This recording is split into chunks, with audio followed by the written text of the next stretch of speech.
everyone, Andrew here, and welcome to today's video where I thought I would talk a little bit about some of the things that I brought back from my trip to Japan. It's been a little while since I returned now, so thank you all so much for your patience in getting this video up. But on the couch beside me here, I have selected what I think are some of the most interesting and obscure things that I got during my trip. There's going to be some games and some other items that I didn't think to include in this video because I don't want it to go on for too long. But hopefully you'll find what I talk about today interesting, and I'm also going to add in, stories from my trip and just, being in Japan in general, because I've actually been there twice now, once in 2017 and of course most recently now in 2019, and it's kind of funny how retro game shopping changed a little bit in that time. In 2017 when I was first there, the Nintendo Switch had just been released and it didn't have a massive library yet. Well, fast forward now to 2019 and I've definitely noticed a lot of retro game stores and just used item stores definitely have a much larger dedicated Switch section, which unfortunately means that the first time I was there, there was actually a lot of stores that had nice dedicated shelves to even some of Nintendo's older consoles, so like Famicom games, Super Famicom games, all lined up in the order of the Japanese syllabary. So if you understand basic Japanese, you could pretty easily find the location on the shelf that a game you're looking for may be. But now pretty much all those sections, and at least some of the not so video game dedicated stores, you have things like Super Potato, which is kind of like a massive, well, not massive video game chain in Japan, but they are definitely a big retro game seller that appears in a few of the major cities in Japan, and they will still have your dedicated Famicom and Super Famicom shelves. But if you go to a store like Book Off, which focuses in just used items of all sorts, books obviously, music CDs, DVDs, anime figures, video games, the first time I was there had shelves that were just dedicated to Famicom and Super Famicom, and now that's all been replaced with Nintendo Switch as that library has grown and people have started to trade those games in, and unfortunately the very nicely organized older games are now just all kind of thrown into bins without any kind of organization. So it's not as easy to retro game shop in Japan as it was even just 2 years ago. And before that I've heard stories of how you could just get games so much more commonly and so much more cheaply than of course as time's gone on, and that's kind of the trend that we see in North America and other places around the world as well. Despite that though, I still managed to get some things here which I hope you will enjoy seeing. And the first thing up on the list is Doki Doki Panic Yume Kojo Doki Doki Panic Dream Factory Doki Doki Panic. I have always wanted to get my hands on this because, as many people will probably know, it is kind of what became Super Mario Bros. 2 in North America, and I've always wanted to experience just where the heck this came from, this really obscure, not obscure, but oddity in the Super Mario Bros. Franchise came from this game that was also worked on by Miyamoto, but initially had pretty much nothing to actually do with Super Mario Brothers, and it's a Famicom Disk System game, so of course they're not super easy to find out there, and you always have to worry about them working properly as well. And what happens sometimes is someone will test side A, and if that boots up, they'll be like, oh yeah, the disc works, and then they don't test side B, so you get it home and then it's like, wait a minute, this isn't actually working. But thankfully I have tried this, it does work, although I haven't played too much of it yet because I wanted to save that for a video where I would share it with all of you. But even just playing it for that couple of minutes, the changes are pretty staggering, and it's not just like they changed the graphics and then bam, Super Mario Bros. 2. There's other changes there as well, some of which were better and done better in Mario 2, and some things that were removed from this that would have been cool to see in Mario 2. So expect to see a gameplay video of Doki Doki Panic up on my channel soon, and we'll definitely make all those comparisons. Of course, in Japan, they also got Super Mario USA, which hilariously is just the version of Mario 2 that we got, but since there was already a Mario 2 in Japan, they just called it Mario USA, and pretty much just a title screen change, and that's it. But there are a lot of differences again, because Doki Doki Panic's not the same as Mario 2 between this and even this, so that's why I guess it made sense to release the version of Mario 2 that we got in Japan, just under a different name. Hopefully everyone was able to follow that. The whole Doki Doki Panic becoming Mario 2 thing, becoming Mario USA thing is so weird and so bizarre, and not something that would ever work today. Could you imagine if the new Pokemon game was just another game from another series, and it would never fly with the internet? But I think there's kind of a charm to, back in the day when the internet didn't let everybody know about absolutely everything all the time, and there were different things going on like that. It's funny to look back at them now, but I suppose at the time you know, it's still kind of weird when you think about it. But the next item I want to show is, moving along, I'm not going to spend all day talking about Doki Doki Panic, is a gold Nintendo 64, something I've always wanted. It would have been really cool to get my hands on the North American version, because unfortunately Nintendo 64 is not compatible with games from other regions, but I have an adapter which, you know, makes that easy enough. But the gold colored console is so cool looking. But in North America, it's super rare because it was actually a Toys R Us exclusive, and there weren't many of them sold out there. So as a result, it's become very sought after and very expensive here. Although in Japan, that exclusivity was not the case, and many more of them were sold. And it's not too hard to just go into retro game stores and find these things. And I got mine with a controller for less than $100, where you're probably lucky to find like a gold controller, official Nintendo controller, of course. You can buy like the aftermarket ones now that are gold but don't actually say Nintendo at the top, and they break in like 2 minutes. You can find those ones, but even in Japan, finding just the controllers is not too difficult because there was actually a decent number of them sold. And it's just, yeah, what you could actually do if you were sneaky enough is you could take out the insides, replace them with the North American one, and then people would think you have a North American gold 64, although of course if they look at the bottom, the sticker is still in Japanese. And if you were really dedicated, you could change that. But I just thought it was so neat, you know, to finally have a chance to pick one up, even if it's not the NA one. It looks really nice sitting on the shelf with the controller. One thing to note about the gold 64, if you're thinking, well, I'll just, you know, take a gold spray paint can or something to an N64 and make my own gold one, is that the buttons are actually more of a beige color. You notice that they're matte and not shiny like the rest of the console. You can also see that if you take covers off, like the expansion pack port, and the back of that is actually that matte beige color, while the front is that shiny gold. So if you ever see someone who just, you know, their 64 is just complete gold and doesn't have any of that, you know, variation in coloring throughout, you can know that something was up. And they're probably not telling the truth about, you know, it being authentic. But yeah, the controller is in very nice shape. Everything was in very nice shape, so I was really happy to pick those up. And again, it's funny because the controllers, there's no actual way to tell if it's a Japanese 64 controller or a North American one. So I remember, like, probably almost 10 years ago now, there was a store that just suddenly had a bunch of gold 64 controllers for sale, and they were trying to get $100 each for them. And it's like, you know, where do all of those come from all of a sudden? And what they probably did was they probably, you know, went to Japan or had a contact in Japan or somehow bought them from Japan, because, again, they're not nearly as rare there or expensive, brought them back to North America and were trying to flip them for a profit. So I guess that's, you know, a business strategy if you're looking for one. And I also actually got a second gold controller in the box here. It's like mint condition. So yeah, I got my my gold fix. But in case that wasn't enough, I actually picked up this gold item as well, and that is a gold Wii steering wheel, which was actually an exclusive Club Nintendo reward in Japan. I mean, at least I don't think Europe got it. Maybe they did. I know we didn't get it in North America.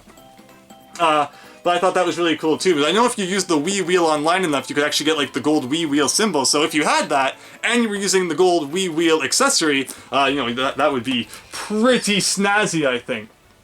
Yeah, I mean, just how do you go wrong with gold colored things? That's what we need, you know, we need more colors of the Nintendo Switch. I know the Nintendo Switch, the portable one, the mini, the light, whatever they call it. I don't actually intend to get it. What is the word that they're using for it these days? The portable one. I don't really actually remember. But that one does actually have some different colors. But I wish that the real one, that docks, would have some too. Because I don't plan to buy a Switch that I can only play on the go, because I actually do the majority of my Switch gaming on the television. Next up here, what do we have? Let's do this one. We have the Sooth Turbo, which is actually an add-on for the Super Nintendo, which plays games similarly to the Aladdin Deck Enhancer, which is something I talked about a little while ago and was actually kind of a popular topic on the internet, where instead of being an unlicensed thing like that, this is actually officially licensed by Nintendo and made by Bandai, where it's an adapter that goes into the cartridge slot of your Super Nintendo, or rather your Super Famicom, of course, as the Super Nintendo was known in Japan, and you put little cartridges into the left and right sides of it to kind of, you know, and that's your game. So just like the Aladdin Deck Enhancer, where instead of having, you know, to buy a separate game every single time. The idea was you'd buy these smaller cartridges which contained the game, meanwhile a whole bunch of the other kind of hardware was in the adapter, thus saving costs and, you know, theoretically making it so that the games could be less expensive. That's kind of the idea here as well, except with the kind of 2 slots. What you can sometimes do is put one game into one side and one game into the other and transfer things between them, which is kind of cool. Or sometimes, you know, if it's a game that doesn't have that kind of compatibility, you're just buying the small cartridge and you can play that without having to buy, you know, a bigger cartridge. It's an interesting idea. There's not too many games for it that I want to play, but I just thought it was cool. I should mention though, like Sooth Turbo, obviously. Sooth being a shortened form of Super Famicom, and that's a really common thing for to happen in Japan with names when they don't want to, you know, say the whole massive long name, to shorten it where they take the beginning of the first word and the beginning of the second word and kind of mash it together. What are some other ones I've seen? Like Zelda no Densetsu becomes Zelden. You don't see that one too often. Dragon Quest becomes Dorakue. And I guess Pokemon is actually probably the most common one, which hilariously became the official name for it in North America, where Pocket Monsters, you know, Pokemon, and yeah, I can't think of too many other cases where that became the official name overseas. That doesn't really have anything particular to do with the Sooth Turbo though. But it's just an interesting device that we never got in North America, and you know, it was discontinued after not too long, so, you know, kind of like the e-reader, I guess, you know, or, you know, the Famicom disk system, they realized it wasn't going to be a supermassive success, and it was just something that never came over here, but still, you know, when I was over there in Japan, I was happy to get my hands on that. Next up on the list is a Japanese copy of Super Mario Maker. Now, this isn't anything super special, but the reason I thought it was really neat was when I saw this on the shelf in Japan, I was like, wait a minute. So that's what they were trying to get at with the Super Mario Maker box. It looks like the Japanese Super Mario Bros. 1 box on the Famicom. And I was like, oh, that's actually super cool. And I never really realized that when I looked at the Mario Maker North American version of the box, because it doesn't really look anything like, obviously, the NES Super Mario Bros. 1 box. But now that I look at it, the more I look at it, like, I guess that's what they were trying to get at with this design, but I just thought it was so neat to see that that looks so much like that, and it will just look really nice on the shelf. Because I actually paid less than $10 for Super Mario Maker 1 on the Wii U, and I guess that's just because Mario Maker 2 is out now. Nobody is talking about the Wii U anymore, so, you know, everyone's obviously going to be buying Mario Maker 2, and no one's going to want this thing, so they were just, like, you know, selling them off like hotcakes. So, you know, I thought it was a cool enough item, I would grab that. It of course includes the book and all that jazz, but I just love the similarity between those 2 boxes. I thought that was really neat when I noticed that, because again, by looking at this, I never would have suspected that, you know, such a theme was going on, but I guess, you know, this kind of box does almost remind you of, you know, an NES cartridge box now. But yeah, just never really clued into me before that that was their goal there. Another thing I picked up is Robot Block, also known in North America as Stack Up. But the thing is, I have owned the Stack Up NES cartridge for years, but I've never been able to properly play the game because I never owned the accessories that you need for Rob in order to play it. Of course, that's the whole point of Rob, is that it adds this kind of physical, real-world element to your game where you use the controller to add in button commands that then make Rob do certain things. In this case, picking up the blocks and rearranging them. But to get those blocks and, you know, to buy actually the big box version of Stack Up and get all the required pieces is now like $1,000 thing in North America, where it's significantly cheaper to get the complete set in Japan. And if you even have a North American Rob, it's completely compatible with him. It just won't have the correct colors. As of course, you know, Rob in Japan was red and white, while here he was just, you know, like gray and black. So it will look a little off, but I believe that the block pieces are actually identical in both North America and Japan. So you can enjoy the game if you get the Japanese box set, which again, very, very inexpensive compared to the North American one. And yeah, I can finally enjoy that game. I mean, you know, it's not the best game out there, but just to finally actually be able to, you know, play a game in my collection that I could not play before, I thought it was worth kind of getting that complete set. Here's a couple of games that I bought while I was in Japan. It's funny because these were made by Sing, who are one of my favorite, or actually not, well, I mean, they were a good company before they disappeared, but they made one of my favorite Nintendo DS games, as you would know if you watched my Nintendo DS game video, Last Window and Hotel Dusk. But I think that this is called trace memory in English, although it's called another code in Japanese. I'm not actually entirely sure why they bothered to change the name, but because the same company who made those two games made these two, I thought that I would give them a try. Hopefully they're just as good as the Hotel Dusk and Last Window, although so far I've only beaten this one and I wasn't overly impressed. The story isn't something I really got invested in. I wasn't really a big fan of the characters, but strangely enough, it actually had a sequel on the Wii, which was only released in Japan and Europe. And it's strange for a series to go from the DS to the Wii. And I haven't tried this one yet. It's not actually sealed, it's just kind of the plastic that the store put on it to protect it. But it will be interesting to see, just how a series makes that jump, and maybe this one will be better than the other one. But if you've played Trace Memory or its Wii sequel, definitely let me know what you think. Hopefully the Wii one is a little bit better, but I just thought that was kind of something interesting to throw in there. Another thing I picked up while in Japan is some strategy guides. Japanese strategy guides are so cool, and they go into so much deeper detail than the North American counterparts that we get, because the North American strategy guides are not just translations of the Japanese ones, unlike the game, which is, pretty much just a localization of the Japanese one. Japanese guides go into so much greater depth about things, I find. Like, you'll find so much information about things that you just don't get in the North American guides. Like, for example, this guide for Sonic Adventure 2 gives you the score that you are required to get if you want rank A on a mission.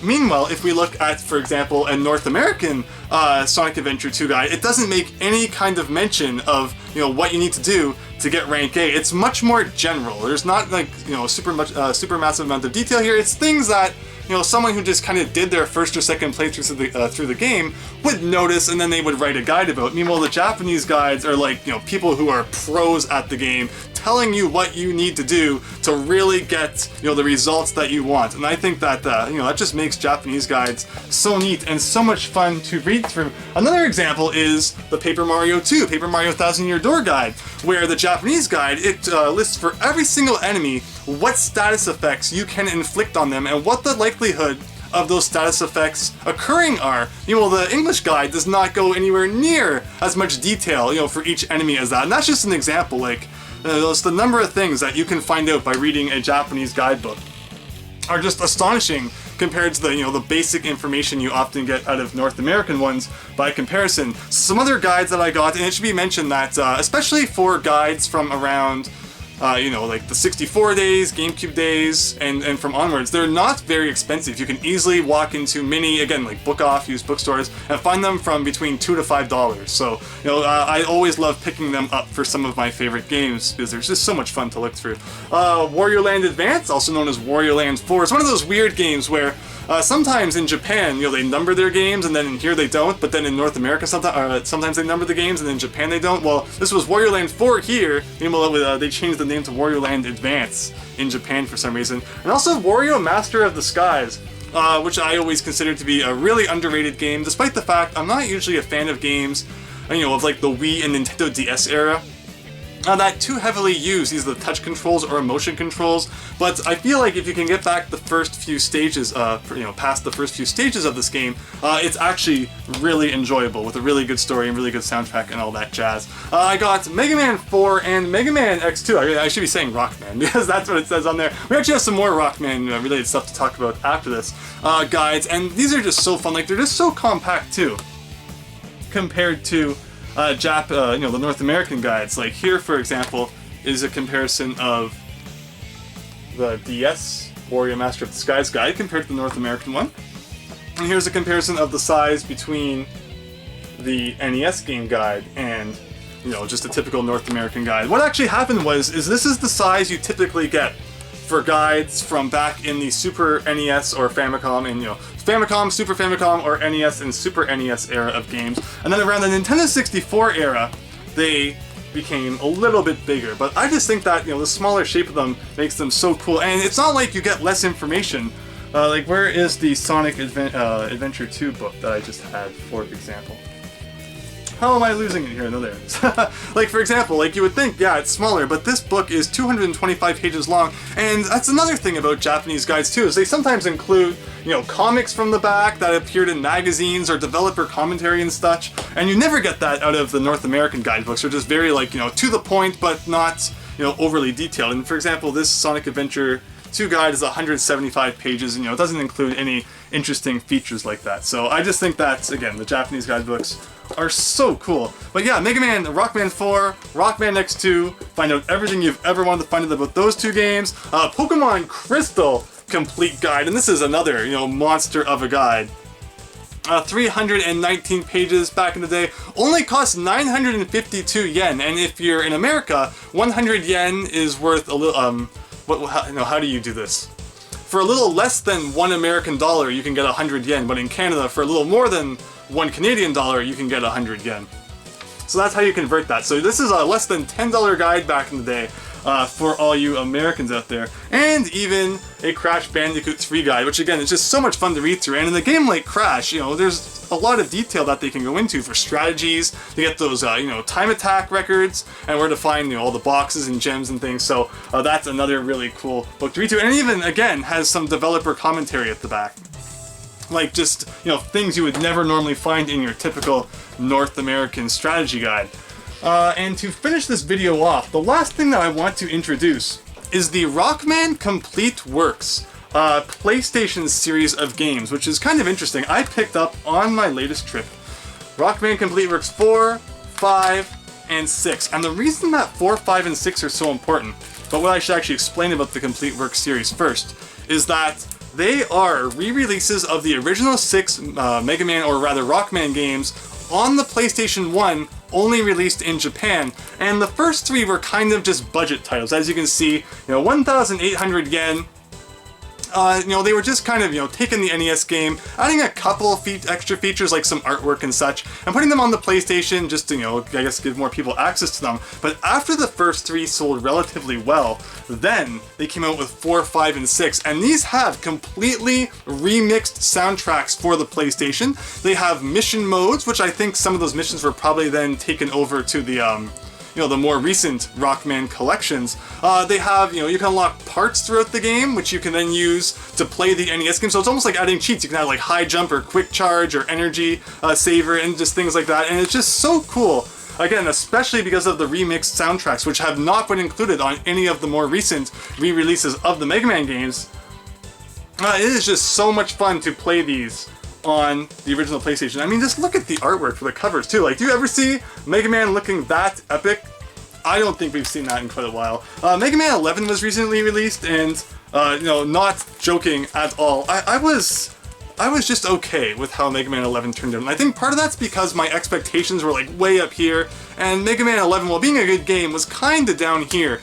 Where if you look at like Mega Man 7 and Mega Man 8, there's a lot of replayability there, with levels having different paths, hidden items to find, and I was really hoping that Mega Man 11 would kind of follow in that direction, where Mega Man 9 and 10 were meant to kind of be, you know, budget WiiWare games, or, you know, download games. So it made sense that, you know, it didn't have too much replayability and all that, but I was hoping, you know, seeing a new mainline Mega Man game after all these years with, you know, updated graphics and such, that we would get more than just, you know, play through the 8 Robot Masters, play through Wily's Castle, and then you're done.